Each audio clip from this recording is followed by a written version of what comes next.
दोस्तों financial year 2023-24 की जो इनकम टैक्स रिटर्न फाइलिंग की ड्यू डेट होती है उसमें बहुत बड़ा बदलाव किया गया है। क्या चेंज किया गया है जानेंगे कंप्लीट इन्फॉर्मेशन इस वीडियो में। देखिए आप हर साल जो भी पैसा कमाते हैं उसकी इनकम टैक्स रिटर्न आपको फाइल करनी होती है। टैक्स बनता है तो आपको टैक्स देना होता है, अगर टैक्स नहीं बनता है तो आपके पास ऑप्शन होता है आप आईटीआर फाइल करें या फिर ना करें। अब देखिए जो फाइनेंशियल ईयर 2023-24 है यानी कि अप्रैल 2023 से लेकर मार्च 2024 तक का जो ईयर था उस फाइनेंशियल ईयर को ही असेसमेंट ईयर 2024-25 बोलते हैं। लेकिन इस साल के अंदर आपने जो भी पैसा कमाया इसकी ड्यू डेट जो है, इसकी आप इनकम टैक्स रिटर्न जो फाइल करेंगे वो अप्रैल महीने में स्टार्ट हो जाती है। यानी कि अप्रैल 2024 में income tax return filing start हो जाएगी, उसके बाद में आप भर सकते हैं और एक लास्ट डेट होती है, उस डेट से पहले पहले आपको अपनी इनकम टैक्स रिटर्न फाइल करनी होती है। तो जानेंगे पुराना रूल क्या था, नया रूल क्या है। नमस्कार, अगर आपने इस चैनल को सब्सक्राइब नहीं किया तो जरूर से सब्सक्राइब कर लें। इस चैनल पे इसी टाइप के वीडियोस आपको देखने को मिलते रहेंगे। तो चलिए इस वीडियो को शुरू करते हैं। देखिए सबसे पहले बात कर लेते हैं पुराना रूल क्या था, यानी कि पहले क्या डेट हुआ करती थी और अब क्या चेंज किया गया। देखिए आज के टाइम में इनकम टैक्स रिटर्न फाइल करते टाइम आपके पास दो ऑप्शन होते हैं, एक ओल्ड इनकम टैक्स रिजीम का, दूसरा न्यू इनकम टैक्स रिजीम का। आप इन दोनों में से कोई ऑप्शन सेलेक्ट कर सकते हैं। दोनों की बात कर लेते हैं। देखिए ओरिजिनल जो आईटीआर है उसकी लास्ट डेट होती है 31 जुलाई की। 31 जुलाई से पहले पहले आप अपनी इनकम टैक्स रिटर्न जो है फाइल कर सकते हैं। सेम जो न्यू टैक्स रिजाइम के अंदर भी डेट रहती है, यानी कि अप्रैल के अंदर स्टार्ट हो जाती है और आप 31 जुलाई से पहले पहले बिना किसी लेट फीस के, बिना किसी पेनल्टी के जो आपका टैक्स बनता है वो टैक्स पे करके, अगर टैक्स नहीं भी बनता है तो नील आईटीआर आप ओरिजिनल जो होती है उसको आप 31 जुलाई से पहले पहले फाइल कर सकते हैं। उसके अलावा बात करते हैं बिलेटेड आईटीआर की। अब देखिए बिलेटेड आईटीआर जैसा कि नाम से ही लग रहा है लेट हो जाते हैं, तो उसके बाद भी आपके पास एक ऑप्शन होता है इनकम टैक्स रिटर्न फाइल करने का विथ लेट फीस, यानी कि आप लेट हो गए डेट से तो आपको लेट फीस देनी पड़ेगी। अब इस कंडीशन में क्या होता है, आपके पास डेट होती है 31 दिसंबर तक की। आप 31 दिसंबर तक जो है इनकम टैक्स रिटर्न फाइल कर सकते हैं with late fees. Old rule की बात कर रहे हैं तो पहले जो दोनों कंडीशन में सेम हुआ करता था, चाहे ओल्ड रिजीम हो या फिर न्यू रिजीम हो, तो 31 दिसंबर तक आप बिलेटेड आईटीआर फाइल कर सकते थे। इसमें क्या कंडीशन होती थी, अगर आपकी इनकम जो है ओल्ड टैक्स रिजीम के अकॉर्डिंग 2.5 लाख रुपए तक है तो आपको क्या है कोई भी लेट फीस नहीं लगती। अगर आपकी इनकम 5 लाख रुपए तक होती थी तो 1,000 रुपए की मात्र लेट फीस के साथ में 31 दिसंबर तक आप अपनी आईटीआर फाइल कर सकते थे। और अगर आपकी इनकम 5 लाख रुपए से भी ज़्यादा होती थी तो आपको जो है 5,000 रुपए की लेट फीस पे करनी होती थी और आप बिलेटेड आईटीआर के अंदर अपनी इनकम टैक्स रिटर्न फाइल कर सकते थे 31 दिसंबर से पहले पहले। उसके बाद में आप किसी भी हालत में अपनी इनकम टैक्स रिटर्न फाइल नहीं कर सकते। वो एक अलग ऑप्शन होता है आईटीआर यू का, जिसके अंदर काफ़ी ज़्यादा पेनल्टी लगती है, उसकी बात अपन नहीं करेंगे। उसके बाद में बात करते हैं रिवाइज्ड आईटीआर की, यानी कि आपने जो ओरिजिनल रिटर्न फाइल करी थी उसमें आपसे कोई गलती हो जाती है तो आप उसको रिवाइज कर सकते हैं 31 दिसंबर से पहले पहले। 31 दिसंबर से पहले पहले आप उसको रिवाइज कर सकते हैं। ओरिजिनल आपने टाइम से भर दी, आप उसको रिवाइज करेंगे तो आपकी रिवाइज्ड आईटीआर फाइल हो जाएगी। इसमें कोई भी लेट फीस आपको नहीं देनी होती है। ओल्ड में और न्यू में दोनों में सेम रूल थे पहले के टाइम में। यहाँ पर क्या है कि देखिए अगर आप 31 जुलाई से पहले पहले अपनी आईटीआर फाइल नहीं कर पा रहे हैं तो आपको क्या करना चाहिए, लास्ट के टाइम पे जो 31 जुलाई से 1-2 दिन पहले का टाइम होता था तो आप अपनी गलत सलत कैसे भी आईटीआर फाइल कर दें, उसके बाद में आपको 31 दिसंबर तक का टाइम मिल जाता था, आप उसको रिवाइज कर सकते थे, आपको लेट फीस भी बच जाती थी।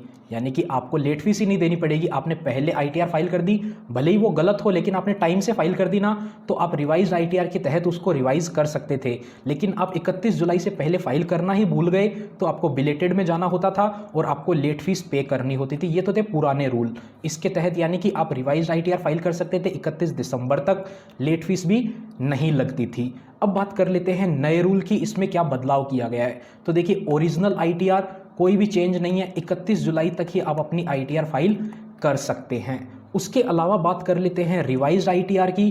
तो रिवाइज्ड आईटीआर के अंदर भी कोई भी चेंज नहीं किया गया है। 31 दिसंबर तक की जो डेट होती है वो आपको मिल जाएगी दोनों रिजाइम के अंदर, कोई भी इसमें चेंज नहीं किया गया है। इसके अलावा बात कर लेते हैं बिलेटेड आईटीआर की, यानी कि टाइम तक आप अपनी आईटीआर फाइल नहीं कर पाए, न्यू टैक्स रिजीम के अंदर कोई भी चेंज नहीं हुआ है, 31 दिसंबर तक आप अपनी आईटीआर फाइल कर सकते हैं बिलेटेड के तहत।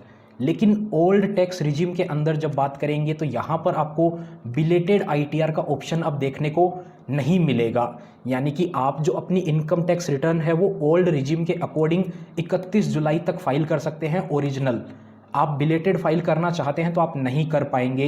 आपने ओरिजिनल फाइल कर दी, आप उसको रिवाइज कर सकते हैं 31 दिसंबर तक। तो आपको अगर ओल्ड टैक्स रिजीम ऑप्ट करना है तो अपनी इनकम टैक्स रिटर्न इस साल 31 जुलाई से पहले पहले फाइल कर लें। क्योंकि काफ़ी सारे लोग क्या सोचते हैं, अगर उनकी इनकम 2.5 लाख रुपए तक भी होती थी ना, वो सोचते थे हम कभी भी फाइल कर लेंगे क्योंकि टैक्स तो बनता नहीं था, ना कोई लेट फीस लगती थी। लेट फीस भी नहीं लगती थी 2.5 लाख रुपए तक की इनकम पे। 5 लाख रुपए तक की इनकम के ऊपर 1,000 रुपए की लेट फीस लगती थी। तो वो क्या सोचते थे, 2.5 लाख रुपए तक की इनकम दिखा देंगे, नील आईटीआर भी फाइल करने वाले काफ़ी सारे लोग होते हैं। तो अब आप फाइल नहीं कर पाएंगे 31 जुलाई के बाद में। तो आपको अगर ओल्ड टैक्स रिजीम ऑप्ट करना है तो आपको 31 जुलाई से पहले पहले अपनी इनकम टैक्स रिटर्न जो है फाइल कर लेनी है। बिलेटेड आईटीआर का ऑप्शन ओल्ड टैक्स रिजीम में से हटा दिया गया है। क्यों हटाया गया है, आइए उसकी भी बात कर लेते हैं। देखिए, गवर्नमेंट ने क्या करा है, ज़्यादा से ज़्यादा लोगों को न्यू टैक्स रिजीम की तरफ भेजने की प्लानिंग कर ली है। तो जो है इनकम टैक्स रिटर्न फाइल करते टाइम पे बाय डिफ़ॉल्ट ऑप्शन आएगा, वो अब आपके सामने न्यू टैक्स रिजीम का ही आएगा। तो आप फाइल करेंगे, आप ज़्यादा ध्यान नहीं देते हैं तो आपकी इनकम टैक्स रिटर्न वैसे ही न्यू टैक्स रिजीम में फाइल हो जाएगी। अगर आपको ओल्ड में जाना है तो आपको मैनुअली सेलेक्ट करना होगा। और अगर आपकी बिजनेस इनकम है ना, अगर आपकी बिजनेस से कोई इनकम होती है तो आपको एक फॉर्म है 10IEA करके, फॉर्म 10IEA करके फॉर्म है, वो फॉर्म आपको फाइल करना होगा। उसके बाद ही आप न्यू से ओल्ड रिजीम के अंदर जा सकते हैं। और जिसकी इनकम बिजनेस से है वो केवल एक बार ही लाइफ टाइम इसको चेंज कर सकता है। यानी कि आप ओल्ड में आ गए तो आपको अब हमेशा ओल्ड टैक्स रिजीम के अंदर ही अपनी इनकम टैक्स रिटर्न फाइल करने का मौका मिलेगा, आप चेंज नहीं कर पाएंगे। और जो सैलरी इनकम वाले हैं, जिनकी सिर्फ सैलरी से इनकम होती है, वो हर साल कोई भी ऑप्शन सेलेक्ट कर सकते हैं। उनको ओल्ड करना है ओल्ड कर सकते हैं, न्यू करना है न्यू कर सकते हैं। हर साल वो अपने अकॉर्डिंग सेलेक्ट कर सकते हैं। उन्होंने अपने एम्प्लॉयर को चाहे कोई भी ऑप्शन बताया हो, इनकम टैक्स रिटर्न फाइल करते टाइम पे उनके पास खुला ऑप्शन होएगा, जो सेलेक्ट करना चाहें वो कर सकते हैं। लेकिन जिसकी इनकम बिजनेस से हो जाती है वो केवल लाइफ टाइम में एक बार ही स्विच कर पाएगा, बार बार वो स्विच नहीं कर सकता है। तो आप इसको ध्यान से फॉलो कीजिएगा। अगर आप ओल्ड टैक्स रिजीम में जाना चाहते हैं 31 जुलाई से पहले अपनी इनकम टैक्स रिटर्न फाइल कर लीजिएगा। अगर आपको हमारे से इनकम टैक्स रिटर्न फाइल करवानी है प्रोफेशनल्स की मदद से तो डिस्क्रिप्शन में और नीचे कमेंट सेक्शन में लिंक मिल जाएगा। उसी के अलावा आप कंफ्यूज है, आपको ओल्ड टैक्स रिजीम सेलेक्ट करना चाहिए या फिर न्यू टैक्स रिजीम, तो आपको हमारा ये कैलकुलेटर मिल जाएगा। ये आप देख सकते हैं, इसमें आप अपना इनकम डालकर अपनी डिडक्शन चेक करके आप अपना कंपेरिजन देख सकते हैं। अगर आपकी इनकम 9.5 लाख रुपए है, आप 80C के तहत भी 1.5 लाख रुपए का इन्वेस्टमेंट कर देते हैं, स्टैंडर्ड डिडक्शन आप 50,000 रुपए की ले लेते हैं, तो भी आपको न्यू टैक्स रिजीम जो है वो अच्छा ऑप्शन देखने को मिल जाएगा। वहीं यहाँ पर आप अमाउंट चेंज करके देख सकते हैं, 7.5 लाख रुपए आप अपनी इनकम डालेंगे तो आप देख सकते हैं न्यू टैक्स रिजीम में आपका टैक्स जो है 0 हो जाएगा, ओल्ड टैक्स रिजीम में आपका टैक्स ज़्यादा बनेगा। तो ये कैलकुलेटर चाहिए, इसका लिंक भी आपको डिस्क्रिप्शन में और कमेंट में मिल जाएगा, वहाँ से आप एक्सेस कर सकते हैं। इस वीडियो में इतना ही। उम्मीद करते हैं आपको वीडियो पसंद आई होगी। अगर वीडियो पसंद आई तो वीडियो को लाइक करें। चैनल पर नए हैं, इसी टाइप का कंटेंट और देखना चाहते हैं, चैनल को जरूर से सब्सक्राइब करें। काफ़ी सारे लोग हैं जो चैनल को सब्सक्राइब नहीं करते हैं, वीडियो पसंद भी आती है, लाइक भी करते हैं, कमेंट भी करते हैं, लेकिन सब्सक्राइब नहीं करते हैं, तो ज़रूर से सब्सक्राइब कर दीजिए। मिलते हैं आपसे फिर किसी नए और इंटरेस्टिंग वीडियो में।